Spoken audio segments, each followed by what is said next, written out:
জাহিদ খান বিগত দিনে যেগুলো করেছে এগুলোর জন্য আর ক্ষমতার গরম, প্রভাব, আধিপত্য, পুলিশ প্রশাসন, সরকারের গরম যেন আমাদের শিল্পী সমিতি, আমরা শিল্পী মোনা, আমরা দর্শকের কাছে যেন ওইভাবে উপস্থাপন হতে পারি, প্রত্যেকের কাছে যেন ভালোবাসা পেতে পারি। প্রতিটা শিল্পী চাইছিল যে নেক্সট জেনারেশন বাপ্পারাজ, কেউ এরকম তো আসে না, সবাই অ্যাপ্রিশিয়েট করেছিল যে বাপ্পা আসলে ভালোই হবে, তার প্রতিদ্বন্দ্বী আর কেউ না থাকলেও ভালো। কিন্তু কালের বশতে এখন আসলে প্রতিদ্বন্দ্বী হয়ে গেছে। সে খুব নিরিবিলি টাইপের, খুব নিরিবিলি জীবনযাপন করে। উনি কি চিন্তা করে লাস্ট ভোট করলো না সেটা আমি কাকার কাছ থেকে জানতে চাই নাই। খালি এতটুকু বললো যে কাকা আমাকে পরিবেশে শুট করে না, কেমন জানি লাগছে।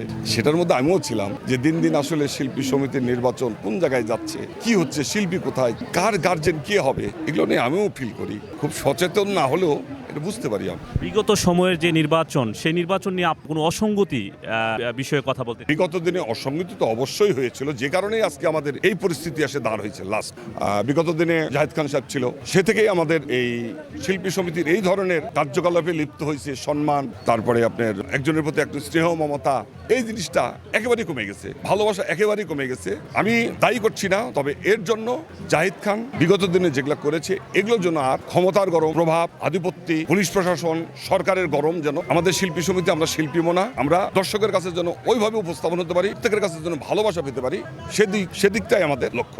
একটু ভিন্ন রকম প্রশ্ন করব। নিরপেক্ষ, সত্য প্রকাশে আপোষহীন।